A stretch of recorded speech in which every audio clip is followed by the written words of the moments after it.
Layers of knowledge.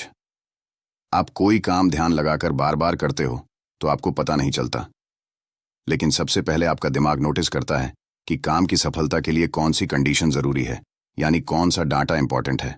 फिर जरूरी data के पैटर्न्स बनाकर रिकॉर्ड कर लेता है। दिमाग इस काम में एक्सपर्ट है, कई हजार वर्षों से करते आ रहा है। पहले इंसान जंगलों में आसपास की परिस्थिति देखकर जहरीले खाने और खतरनाक जानवरों के बारे में अलर्ट हो जाता था। इसलिए आज इंसान का दिमाग एक अच्छी पैटर्न रिकॉग्नाइजिंग और माहिर प्रिडिक्शन मशीन है।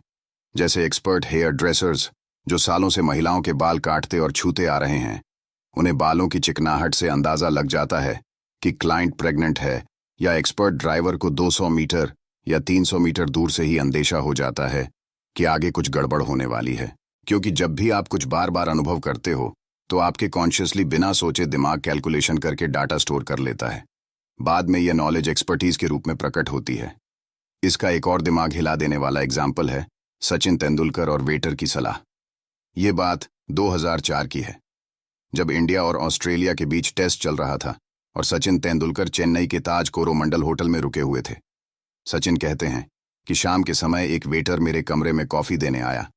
उसने धीमी आवाज में पूछा, सर आप बुरा ना माने तो एक बात कहूं। सचिन ने कहा, हाँ बताओ। वेटर ने कहा, सर मैंने देखा है कि जब भी आप एल्बो टैप पहनते हैं तो आपके बल्ले का स्विंग बदल जाता है। आपके शॉट्स देखकर लग रहा है कि एल्बो टू के कारण आपको रेस्ट मूवमेंट में दिक्कत आ रही है। सचिन कहते हैं कि वह वेटर 100% सही था। मैं भी कुछ समय से बैट, स्विंग और एल्बो गार्ड के बारे में सोच रहा था। सचिन तेंदुलकर कहते हैं, लेकिन मैं हैरान इस बात से था, वह वेटर दुनिया का एकमात्र व्यक्ति था जिसे यह बात पता थी। सचिन तेंदुलकर कहते हैं, ये बात मेरे कोच भी नहीं जानते थे। मैंने उस वेटर से पूछा, आपको यह सब कैसे पता चला? तो वेटर ने सचिन से कहा, सर मैं आपका फैन हूं। आपकी हर इनिंग की हर बॉल 5 बार रिवाइंड करके देखता हूं। इसलिए पिछली कुछ को देखकर लगा कि एल्बो की वजह से आपकी बैट स्विंग पूरी नहीं हो रही। इसके बाद सचिन तेंदुलकर ने अपना गार्ड और टेक्निक दोनों सुधारी। शायद ये मुलाकात उनके लिए टर्निंग पॉइंट साबित हुई होगी।